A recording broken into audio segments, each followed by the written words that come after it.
Diet করেও মজার কিছু খেতে চান? আজকে বানাচ্ছি প্রোটিনে ভরপুর healthy egg devil. Deep fry ছাড়াই আমি এটা তোমাদেরকে করে দেখাবো। আর এই রেসিপিটা পুরাটুক দেখতে হবে, কারণ এখানে খুবই মজার একটা সসও বানিয়ে নিব সাথে।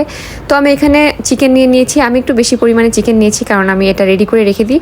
তো তার ভিতর দিয়ে দিলাম লবণ, দিয়ে দিলাম প্রায় 2 টেবিল চামচের মতো আদা রসুন বাটা, দিয়ে দিলাম শুকনো মরিচের গুঁড়ো, কাশ্মীরি রেড চিলি পাউডার দিলাম, এটা একেবারেই অপশনাল।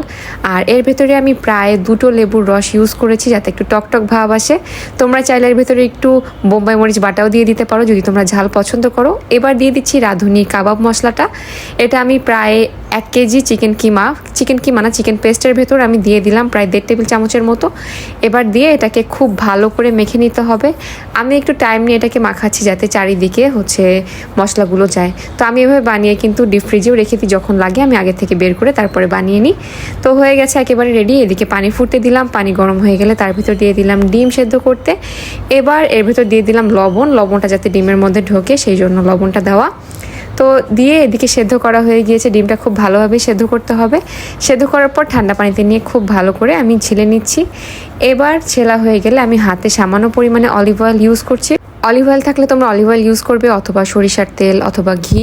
তো হাতে অল্প পরিমাণে মাখিয়ে তারপরে হাতের মধ্যে ডিম প্লাস চিকেন পেস্টটা নিয়ে এভাবে করে বলের মতো বানিয়ে নেবে। চাইলে তোমরা 2 হাতও ইউজ করে নিতে পারো। তারপর আমি এটাকে দিয়ে দিলাম এয়ার ফ্রায়ারে। তো এয়ার ফ্রায়ারে নতুন করে আমি আর অয়েল ব্রাশ করলাম না, যেহেতু এটার গায়ে হালকা করে অয়েল মাখানোই আছে। তারপর আমি এটা এয়ার ফ্রায়ারের ভেতর দিয়ে দিলাম। প্রায় আমি 190 ডিগ্রিতে দিয়েছি 15 মিনিটের জন্য। 15 মিনিটও টাইম লাগেনি, তার আগেই হয়ে গিয়েছে 12 মিনিটে একদম সুন্দর রেডি হয়ে গিয়েছে। ভেতরে কিন্তু খুব ভালোভাবে সেদ্ধ হয়ে গিয়েছিল। এবার একটা মশলা বানিয়ে নেব। নিয়ে নিলাম আমি এখানে জিরা, নিয়ে নিলাম ধনিয়া, আর নিয়ে নিলাম কয়েকটা গোলমরিচ প্লাস শুকনা মরিচ। এগুলাকে আমি জাস্ট সব কিছু একসাথে খুব ভালোভাবে এটাকে টেলে নেব। একটু পোড়া পোড়া করে ভেজে নিতে হবে। তো এটা মিডিয়াম লো হিটে করতে হবে, কারণ অতিরিক্ত হিটে করলে এই জিনিসটা পুড়ে যেতে পারে, আবার লো হিটে করলে অনেক বেশি টাইম লাগতে পারে, যার জন্য মিডিয়াম লো হিটে করব। এটাকে কন্টিনিউ নাড়াচাড়া করতে হবে, কারণ এটা যদি নাড়াচাড়া অফ হয়ে যায় তাহলে কিন্তু একটা সাইড পুড়ে যেতে পারে, তখন খেতে ভালো লাগবে না। তো রান্না করতে করতে আমার কারেন্টটাও চলে গিয়েছে, যার জন্য এখন আমাকে সব ফ্ল্যাশ লাইট দিয়েই করতে হচ্ছে। তো শিলনোড়ায় নিয়ে নিলাম আমি সেই মশলা ভেজে রাখাটা, একটু ঠান্ডা করে নিয়েছিলাম তারপরে।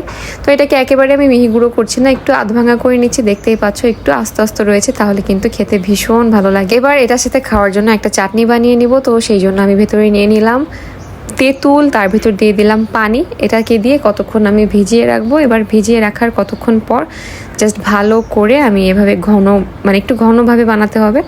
তারপরে চিপড়ে জাস্ট বিচিগুলোকে ফেলে দিতে হবে। তো এই তেঁতুলের কাতটা রেডি। এবার এর ভেতর দিয়ে দিব আমি বিট লবণ সামান্য পরিমাণে, আর যে মশলাটা গুঁড়ো করে রেখেছিলাম সেটা দিতে হবে।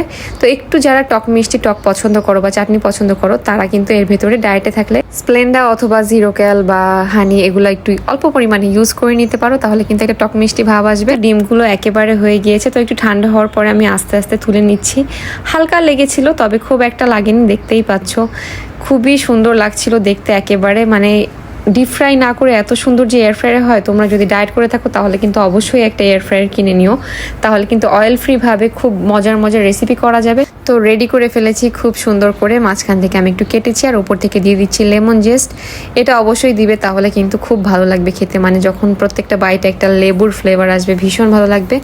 আর আমি যেই মশলাটা ভেজে গুঁড়ো করে রেখেছিলাম সেটা উপর থেকে একটু ছিটিয়ে দিচ্ছি। দেখতে কিন্তু ভীষণ ভালো লাগছে। এই খাবারটা কিন্তু বাচ্চারাও ভীষণ পছন্দ করবে।